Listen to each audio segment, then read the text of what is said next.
Welcome to the REI Foundation Podcast, where we cover all the steps and strategies to make your real estate dreams a reality. Now your hosts, Jason and Peely.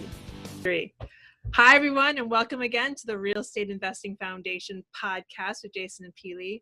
We have the absolutely delight of having MC Laubscher on our podcast. Welcome, MC. Thank you so much for having me on, guys. Excited to be here. Well, absolutely excited to have you. And if you don't know MC, you do know the cash flow ninja. So on that point, we're really psyched to have him on today. And a little bit about MC. MC is a wealth strategist, educator, and financial freedom fighter. He is the president and CEO of Producers Wealth and creator and host of the popular and top-rated business and investing podcast, Cash Flow Ninja. His purpose and mission is to help producers and creators create, protect, and multiply their wealth in any economy without getting ripped off by Wall Street and their governments. MC challenges existing societal belief systems and misinformation around concepts such as money, saving, investing, wealth, and retirement. And we're very excited to jump in here today. MC, thank you so much for being on with us. And let's just do a quick recap here. So you have so much going on here. We talked a little bit off air, but what really started in your real estate? What was the first thing that you said, well, this is the direction I'm going? You know, real estate as an asset class for me moves a little slower. So you could see it coming. You could see trends. You could position yourself for it, and you can capitalize it. It's not something like Bitcoin, for instance, where you wake up, overnight and all of a sudden it's all gone, right? So I like the fact that it moves a little bit slower. I like the fact that it's as positioned favorably as possible as far as taxes. And I also really like the whole idea of cash flow that it provides, right? So cash flow appreciation, tax advantages. So it just made a lot of sense for me. Boom. That makes sense. If people ask you today, and just like a quick elevator pitch, if they say, MC, what do you do? What do you tell them? I would say that I'm in the wealth creation business. We have a wealth creation firm, not a wealth management firm, because we don't manage people's money. We assist and help our clients in implementing and executing strategies. So, and help them to create processes and systems for wealth creation. So I would say we're in the wealth creation business, not the wealth management. So we're there to support them and coach them and advise them. You guys can create wealth for me anytime you want. So that said, if I came to you and I was like, MC, I need your help. I'm looking at getting into real estate. I have a few flips going on. How would you help me? Yeah, so the first thing that we would take a look at it is some of your goals, all right? And then we would set up systems and processes for you to predictably help you to get your goals as quickly as possible. So two things that we focus on, two concepts, is liquidity and then cash flow. So, and those two concepts and terms are used a lot by family offices. I had a meeting with some folks in that space, and they mention it constantly. So we would set up a liquidity system for you first, because money has to reside somewhere. So we try to set it up as well. Let me rephrase that. We try to position your money as favorably for taxes as possible, right? So, for instance, we would take a look at a dividend-paying whole life insurance policy with a mutual insurance company, because it has guarantees, predictability, tax. It grows tax-free in there. And then it also has the ability to do multiple things simultaneously in different places. So that's why we park a lot of our money there, as opposed to IRAs and brokerage accounts and all that kind of stuff. And then we would leverage the money in our liquidity system to put it into income-producing assets, such as for the flips. So you're your own bank at that stage, and once your flip is completed and you've made your profits and you've sold the property, you can direct the cash back into the liquidity system and move on to your next project and your next flip, and rinse and repeat. Nice. You're talking my language, because we were talking a little bit off camera and you were saying something about systems. What are systems and why do you need them? Yeah, systems is just a set of processes and procedures within a specific area of your business. And what they do is that they allow predictability, and they also allow you to track and monitor them. So for your business, for instance, I know from a marketing standpoint that if I do a couple of things, I would have a certain amount of leads, right? And from those leads, I would have a certain amount of people that actually go through my funnel, watch my webinar, and eventually come onto my list. And from that, I can kind of figure out how many people would actually consult with us, and then how many people we would convert in doing clients. Now, if I don't have the leads, I know that there's something wrong with my messaging.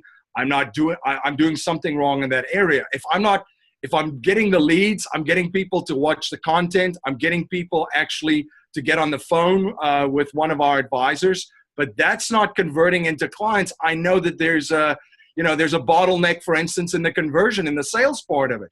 Because you have a system, you can track and monitor it and make adjustments and figure out where things are not efficient. So you stay on top of your business constantly. And with investing, it's the same thing. We utilize the system and procedures that I just mentioned for you. That includes the strategy of cash flow banking, right? That uses insurance and kind of dovetails it with the real estate asset class. So we know if we're not parking our money in there, first you got to make money, then you got to protect it. Cash flow banking protects it, and then you have to multiply it. So we try to keep it very simple, to systematize things, make things simple and easier to track and monitor, and to get predictable results when you do things over and over within your business. Maybe if you could talk to an example here for systems. What someone, if you're talking about someone who's trying to ramp up their flipping business or create a passive income stream through rentals, what is steps that you see investors taking where they're usually off path and you help to redirect them? Yeah, so one of the things that I consult with my clients with is the goals, right, of what they want to accomplish and what they want to achieve. And the biggest mistake that I see people make is, well, I want to achieve financial freedom and independence through real estate. But then they still have all these other things going on because, guys, collectively, we all have the attention span of a gnat, right?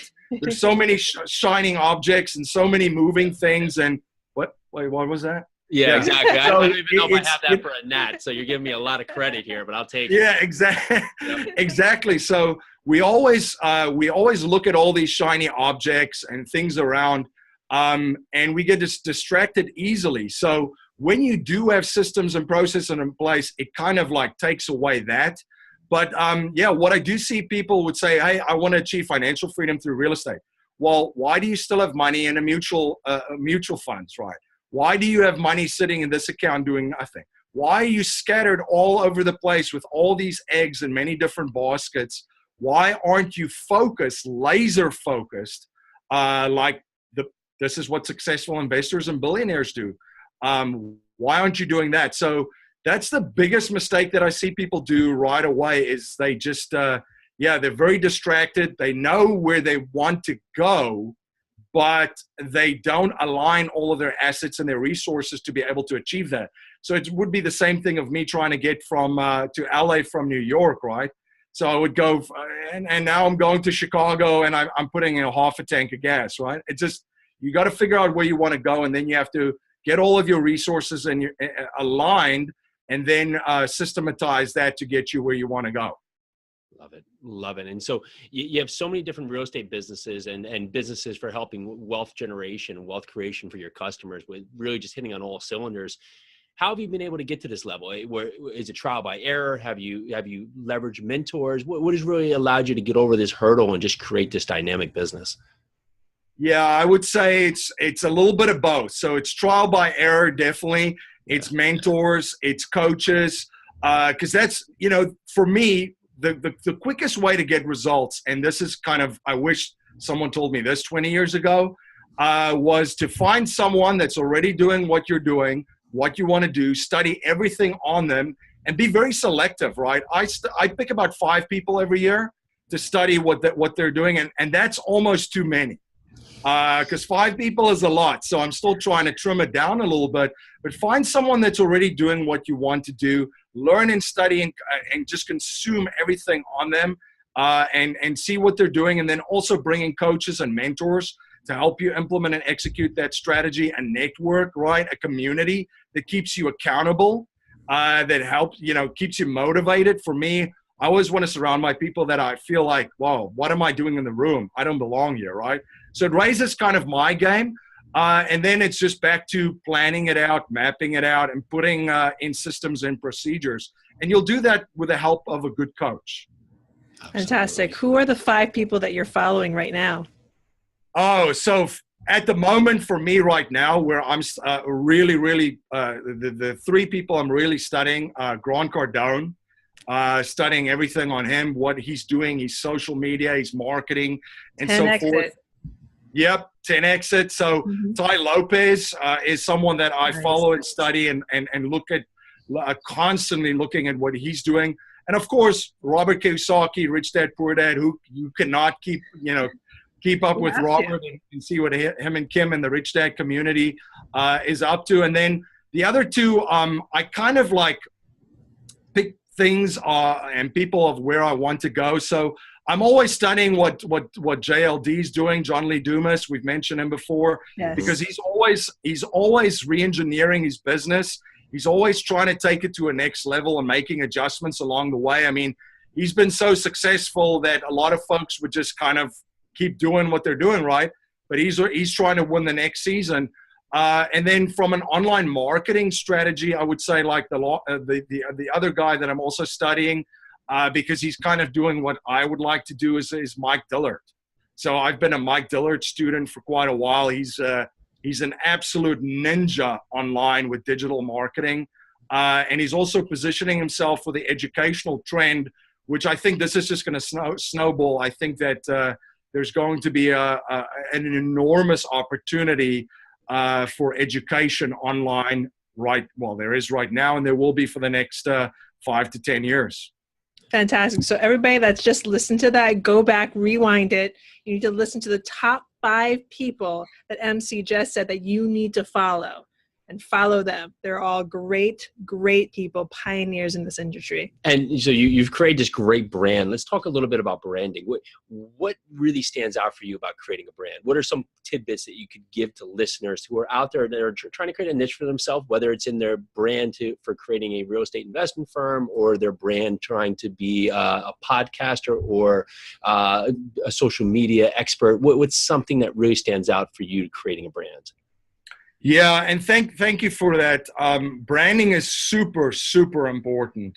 That's the one way that you're going to differentiate yourself in the marketplace, is a strong, powerful brand, because there's a lot of folks out there.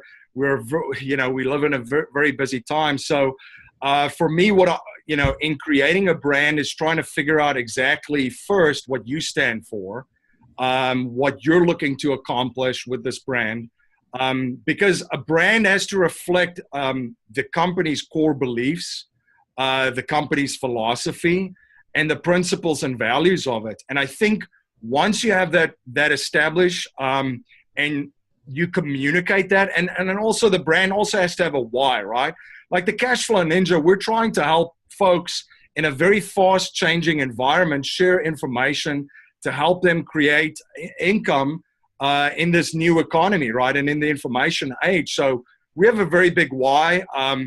I don't come from a lot of money. My folks are middle class. I grew up middle class.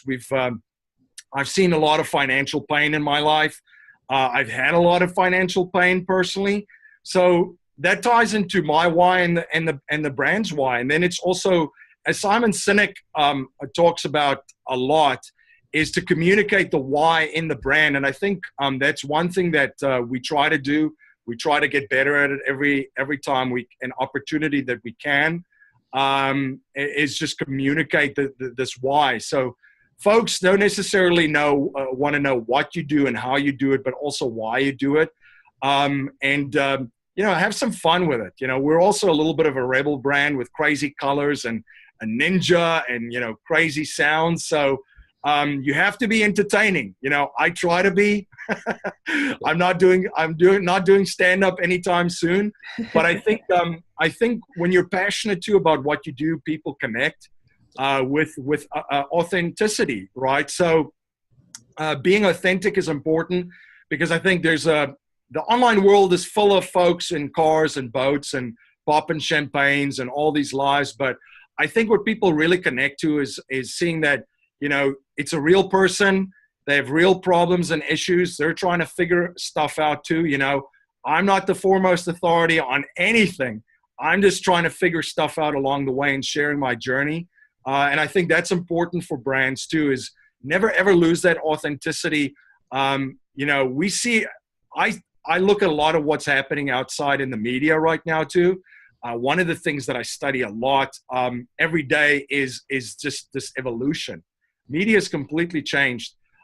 So one of the reasons that I mentioned that is to tie into authenticity and connecting with your audience. And I think that's, for instance, that a lot of the big networks, they've lost that. And I think you could see that in the numbers and the folks moving away to online YouTube shows and so forth, and streaming more rather than turning in and watching TV, right? Yeah, absolutely. Exactly. Well, since you mentioned it, because we don't usually ask this until the end of the podcast, but what is your big why? Yeah, I would say for me though, it's my super big why, just from a personal level, is just to create the life of my dreams for myself and my family first, right? My wife and my son, and super excited. We're having another one joining our family in December. All right. So thank you. Yeah. So congratulations. That's my big why is my immediate family, and also my family that's still in South Africa. And all across the world. My sister is in Australia. And then because of that why, it ties into the why of my business, right, is because of entrepreneurs and investors trying to live amazing lives and do reach their full potential. They know that they have to produce as much value for other folks to be able to do that, right? No man's an island. If I want to get what I want, was it Zig Ziglar that said that? I need to help other folks get what they want.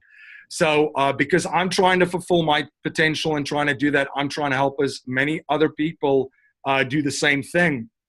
So it kind of ties in a little bit together. But that's you definitely do need a solid foundation and core block, and family's definitely been one for me. Fantastic. And we love foundations here. Yeah, that's exactly right. I was just going to jump on that point. And so talking about the financial struggle, there's just millions of people that are in this boat today. What keeps them on the sidelines? Yeah, that's a great question. So people struggle financially, I think, because of what they know and what they don't know. So, and what I mean by that is I think that there's a huge problem with education. And that's why there's such an opportunity, right? There's a huge problem. The school system is obsolete. It's a model that's so outdated. People are not taught anything about money.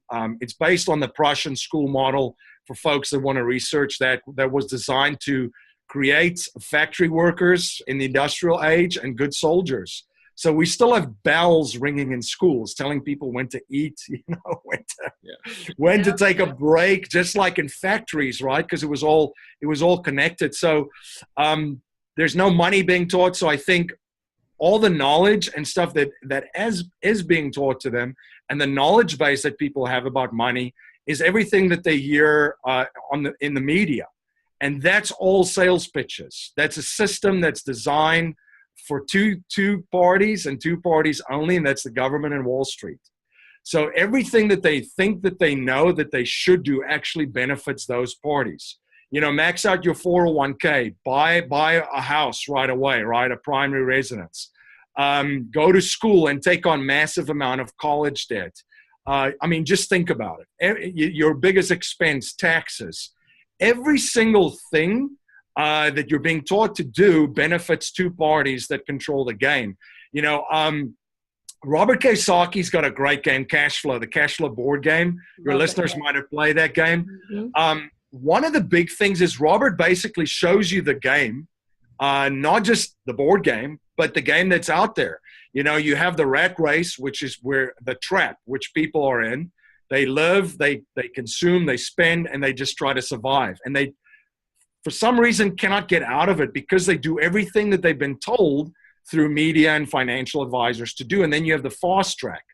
That's where the accredited investors are in real life, right? That's where you get to invest directly into oil and gas and a lot of commodity projects and gold and silver mines, directly invest into real estate projects. That's where all the big deals are. So that should be the primary goal, not just in the board game, but also in real life, is to try and not get stuck in that rat race, but try to figure out how to escape the rat race and get into the fast track. And one of the things that I do love about the game is the players in the game. You can either be a nurse, you could be a doctor, you could be a teacher, because it's so true. It doesn't matter where you start or what you're doing. Anyone can, if they apply themselves, educate themselves, and invest in their own education, get out of that rat race and get on the fast track. Nice. So what would your first, I guess, advice be for anybody who's stuck in the rat race? How do they get out of it? The first thing that they have to do is to acknowledge that they're there. You know, we humans, we're interesting creatures. So we don't like to admit that we're wrong. And we've got this whole societal thing going on as well where, you know, we have to keep up with the Joneses, which is bankrupt, by the way. The Joneses is drowning in debt next door, and they're trying to figure it out too. So we have to admit that first, you know, we're stuck in the rat race. And then the second thing that we have to admit is that, you know, I don't know what I need to know to get out of the rat race. And I think therein lies the big thing about education, to then try and educate yourself, invest in yourself, invest in your education, find mentors, find coaches. They're all online. YouTube has got a ton of free content. And then kind of start from there. That's what I would say where people would start is, first, you got to realize there's a problem. Second, educate yourself. Know that your best thinking got you to where you are currently. You know, when I was down in the dumps, at a low point in my life, that was a very, very hard pill to swallow. But my best thinking got me to where I was. And a different type of thinking was going to get me out of that. And then the other thing that I also want to say is you always have to educate yourself. So, for instance, your goals shift and change, right? So if you, for instance, go up in the levels, like you, for instance, the first thing that I would say that folks need to do is establish financial security is the first level, then financial independence and economic independence. That's where your income from your businesses or your investments or your passive income exceeds your living expenses. And then financial freedom ties into that, and then financial significance. All right, now what? You know, I've got all this money. I support my charities. I live the life that I want. Now what?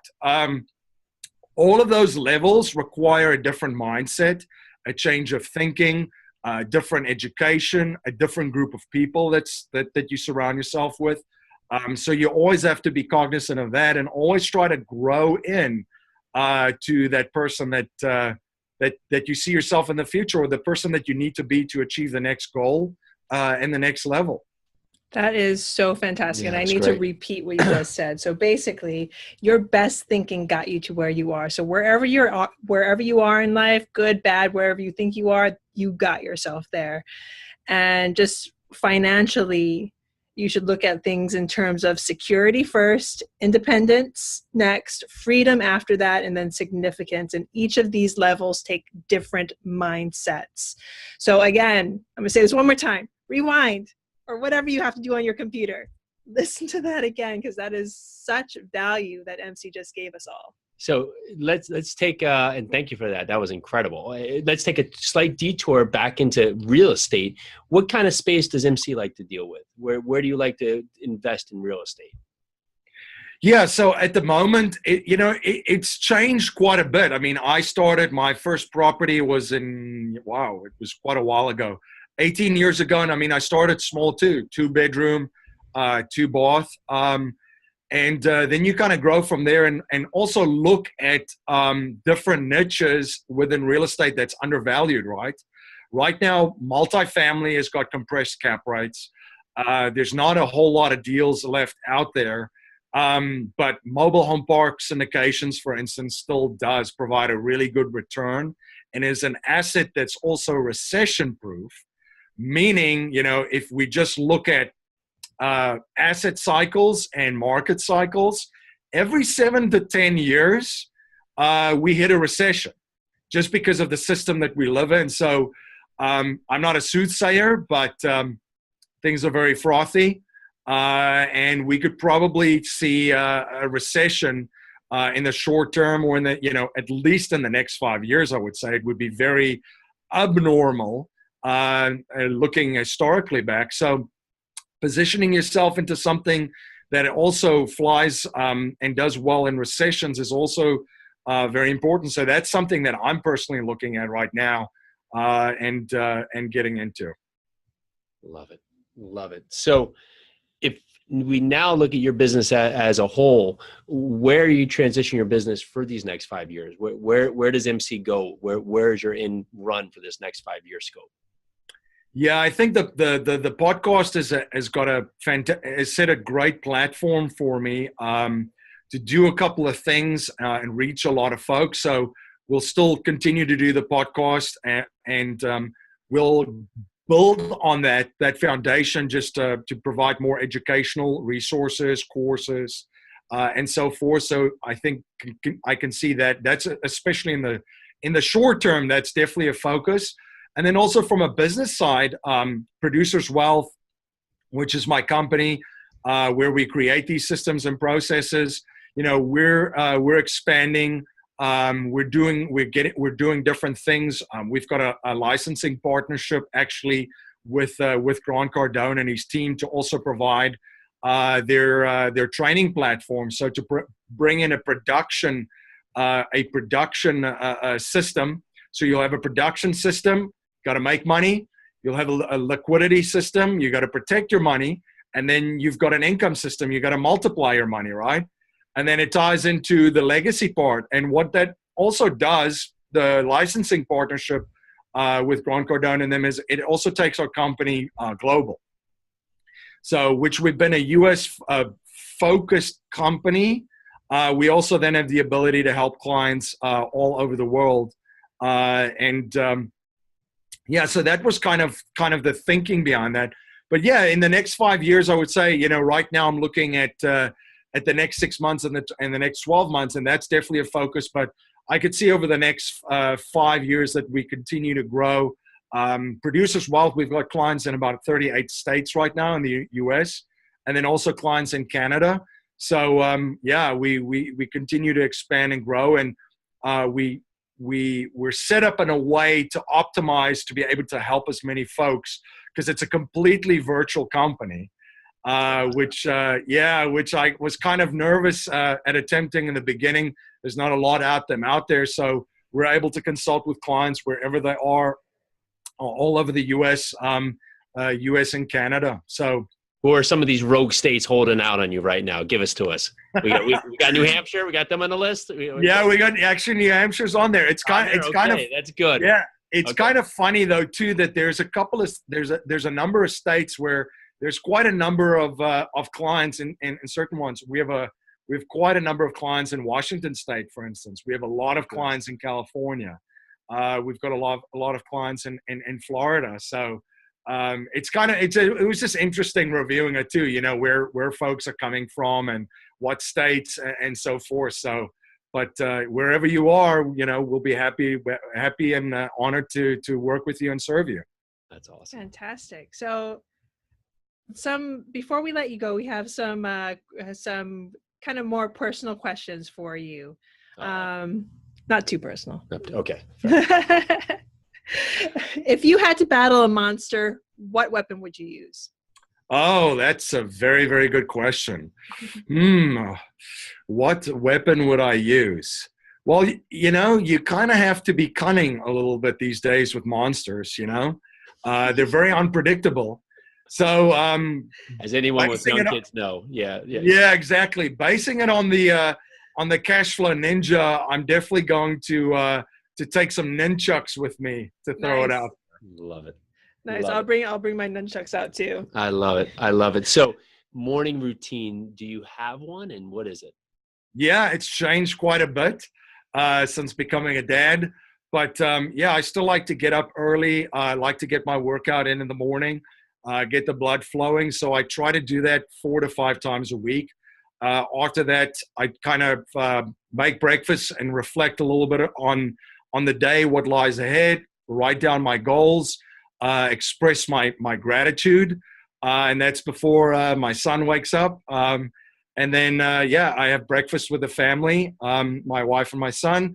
We chatted a little bit, laugh, get some family time in, and then I head into to the office. So yeah, it's a routine that I like and enjoy, and gets me off to a good start in the day.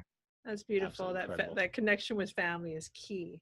So do you have some words that you live by? Yeah. So, Grant Cardone talks about, success is your duty and obligation. And I really resonated with that. That's something that woke up a lot inside of me. So I've kind of taken on that mantra too, of that it's my duty to my family to be as successful as I possibly can. So that's kind of the things that push me, because there's challenges constantly, daily. It's definitely not easy. The road less travel is the road less travel for a reason, right? Yes. So that's kind of the thing that drives me, that every time things get hard and get tough. By the way, entrepreneurship is the greatest self-discovery experiment that there can be. The things that you think to yourself, and the self-doubt, and and this doesn't end, by the way. I've spoken to very, very successful folks, and they even say, no, it still happens. You just have to figure out how to talk back to that person. And that's how I talk back to myself is, listen, you can complain all you want, suck it up. It's your duty. So regardless of how you feel, because feelings really don't matter in this world, you've got a duty, and you need to do that. So that's kind of how I talk back to that person that's still there. I think everyone's got them inside of them. And it's worked pretty well for me since I started doing that. Absolutely. Thank you for that. Incredible. Well, MC, this has been great. If people can find more about you, where's a platform or platforms they can find more about you, your companies, where do you want to direct them? Yeah, and thank you for asking. So cashflowninja.com is just where the weekly podcast is. We do 3 shows a week with Cashflow Ninjas, how to create income in the new economy and in the information age. And then also I host a webinar, an evergreen webinar at yourownbankingsystem.com. Basically, in that webinar, explain all of our systems and processes and delve really, really deep into the vehicles that we use. And by the way, they're just vehicles, that we use in the system. Real estate, insurance, businesses, crypto, they're just vehicles. They just are. People ask me usually a lot, is real estate a good investment? Is insurance a good investment? I just say it depends. It depends what you want to do with them in your system. So we dive into the system there. It's yourownbankingsystem.com. And they can also check us out at Producers Wealth. That's the website for that. Awesome. Fantastic. Thank you so much, MC, for all your value. That was just amazing, amazing content you just gave us. Thank you so much. I've really enjoyed this. I love the questions, and and I really love what you guys are doing. So this has been a great experience. Fantastic. Thank you so much, MC. Well, this is the Real Estate Investing Foundation podcast with Jason and Peely. Again, thank you so much to MC, and thank you everyone out there. We are so grateful to you for listening. Have a great day. Bye now. Thanks for tuning into the REI Foundation podcast. Check back next time for more awesome tips and strategies to launch your new you in real estate.